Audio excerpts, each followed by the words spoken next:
Fala rapaziada, tudo beleza? Começando aqui mais um vídeo do canal e hoje finalmente vamos falar com alegria do Santos Futebol Clube, né? Eu quero trazer mais conteúdos de outros times também. Então eu queria pedir para você já deixar o seu like aqui nesse vídeo e comentar também qual time você gostaria que eu trouxesse aqui no canal, um jogo específico, uma liga específica. Eu queria para você deixar aqui nos comentários, quero saber de vocês e aí eu trago esse conteúdo a partir de agora também. Mas hoje é para falar do Santos mais uma vez e dessa vez é para falar bem do Santos finalmente. O Santos evoluiu bem já com o Vojvoda nesses 3 primeiros jogos. A gente já vê todas as intenções, o que o treinador tem passado, os jogadores têm mudado a sua postura, e isso é muito bom. Já desde o último jogo contra o Atlético Mineiro, o Santos jogou muito bem, o primeiro tempo do Santos foi muito bom. Acabou tendo jogador expulso e tudo mais, é circunstancial. E mesmo assim conseguiu empate. Mas hoje o Santos jogou muito melhor do que o São Paulo. Durante o jogo inteiro, o Santos foi melhor que o São Paulo, mesmo nos momentos em que o São Paulo criou alguma coisa, que foram raros esses momentos. E o Santos jogou bem. Então o Santos chega a 26 pontos agora no Campeonato Brasileiro, né? Subiu um pouquinho, foi ali para a 14ª posição agora. E na próxima rodada, que é contra o Bragantino fora de casa, no próximo domingo, o Santos tem a oportunidade aí de ultrapassar alguns times que estão na frente, né? O Inter, Grêmio, Ceará e Corinthians, nessa ordem, né? De baixo para cima.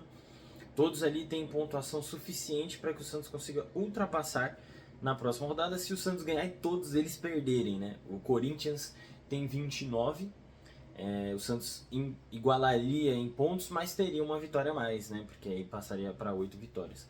E aí o próximo time é justamente o Red Bull Bragantino, que tem 31 pontos no campeonato. O Bragantino que começou muito bem e, né, decaiu muito e aí voltou a melhorar um pouco. Perdeu o jogo hoje, né, para o Cruzeiro, fora de casa. Então chega num contraste diferente do Santos. O Santos tem uma oportunidade boa de emendar uma segunda vitória, algo que já não acontece há um tempo também, e crescer mais no campeonato, para o Santos parar de olhar para trás e poder olhar para frente na tabela. Em outro lado, o São Paulo, querendo ou não, até por conta de ter ido com o time reserva, claramente despriorizou essa rodada, porque precisa do resultado, né? Na quarta-feira é uma história totalmente diferente, na quinta-feira, na verdade, e o São Paulo vai para o Morumbi com força máxima e tá certa, a estratégia tá perfeita. Mas no Campeonato Brasileiro, o São Paulo tinha uma boa oportunidade de subir um pouco mais, entrar na zona de classificação para a Libertadores, porque é um campeonato difícil São Paulo conseguir essa vaga pela própria Liberta. Mas é isso. E sobre o jogo em si, acho que eu não vou me estender muito aqui em detalhes, mas o Santos começa com uma postura muito interessante, por mais que tenha tido o primeiro lance tenha sido do São Paulo, uma bola esticada nas costas da defesa, já deu para ver, inclusive por causa disso, qual que é a postura. O Santos era um time que sempre tinha as linhas bem baixas, né? Com o Kleber Xavier, com o Caixinha era mais variável, mas com o Kleber Xavier era um time que se retraía bastante, a zaga não avançava tanto. Com o Vojvoda não, os zagueiros eles logo avançam até a intermediária ali, até a linha do meio de campo, e por isso o Santos tomou algumas bolas nas costas, é verdade. Mas faz parte da estratégia porque o Santos encaixota o time adversário lá atrás quando tem a bola no seu campo de ataque. E foi assim que o Santos construiu várias jogadas, mas de uma maneira bem direta, bem vertical, o jogo do Santos. E eu gosto muito, o Vojvoda, eu gosto muito do estilo de jogo dele, eu acho que ele vai dar muito certo no Santos, ele tem um futuro grande no time se a diretoria ajudar, se os jogadores cooperarem, é aquela coisa toda, mas eu acredito muito no potencial dele, é uma contratação que eu fiquei extremamente feliz. Depois do Neymar, para mim, a melhor contratação do ano é o Vojvoda. E é basicamente isso. Agora com um treinador de verdade, o Santos pode ir longe, e os últimos 2 jogos mostraram muito isso pra gente, e hoje ainda mais. O Santos termina a partida com 17 finalizações, 19 finalizações, 13 delas de dentro da área, é um número ótimo. O Santos era um time que finalizava muito pouco no Brasileirão, hoje já finalizou muito mais. São Paulo finalizou 4 vezes na partida toda, só acertou um chute no gol. E o Santos melhorou muito, né? Só por isso o Santos já mostra ser um time diferente. E com um jogo bastante aberto, né? A maior parte das jogadas por fora ou por contra-ataque.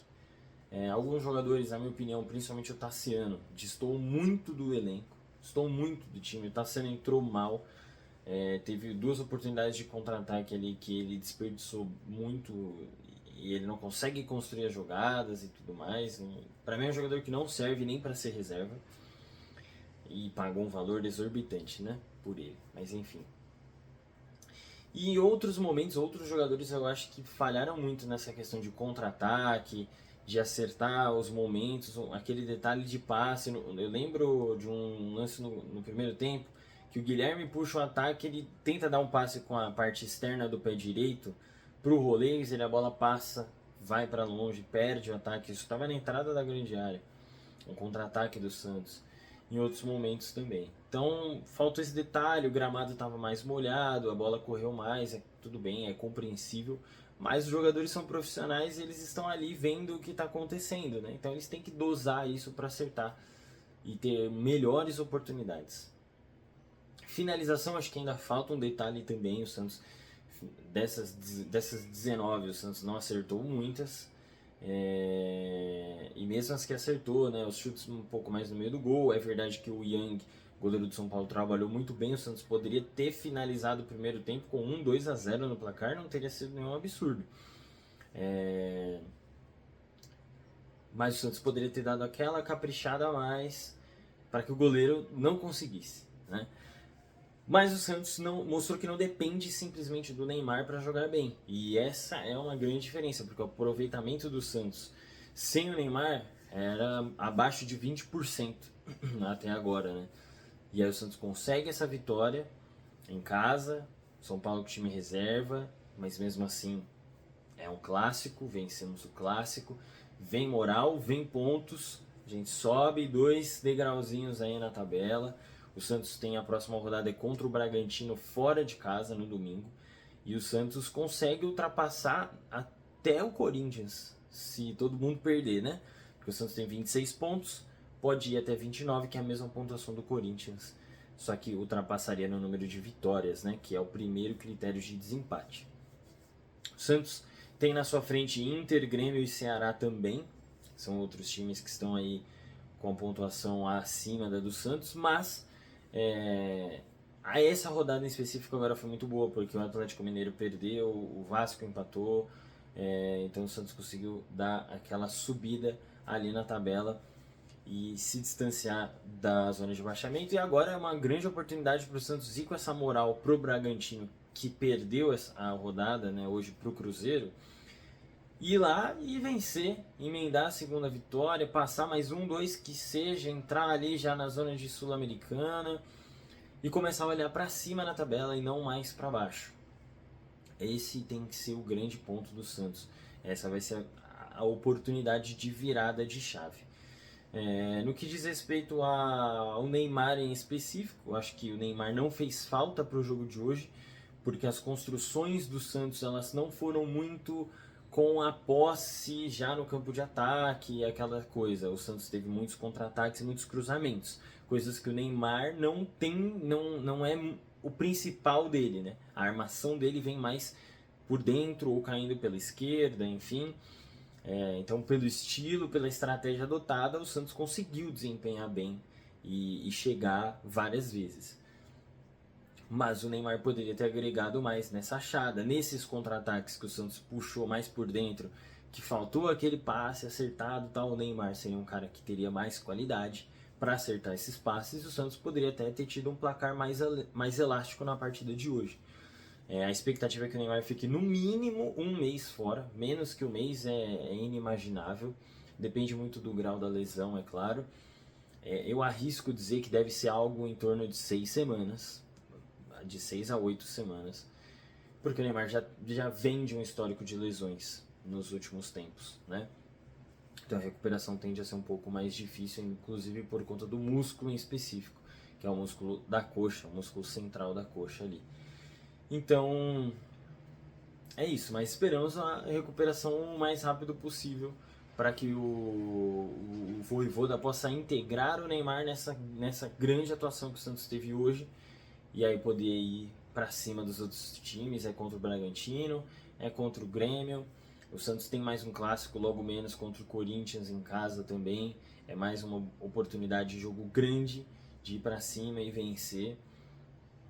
E o Santos não pode se atemorar com ninguém, nenhum time. O Santos tem jogado muito bem em jogos difíceis. É clássico contra o São Paulo, jogo contra o Cruzeiro, contra o Flamengo. O Santos tem crescido nesses jogos. Falta consistência e constância do time, tanto na solidez defensiva quanto nessas atuações serem permanentes. Boas atuações, defensiva e ofensivamente, para que o Santos chegue mais para cima nas rodadas que faltam ainda, para quem sabe beliscar uma Libertadores. Por que não? As vagas vão abrindo mais para baixo, o Santos tem total capacidade, um elenco mais reforçado agora para conseguir alcançar isso tudo. É isso, pessoal, muito obrigado pela audiência de todos vocês e até a próxima.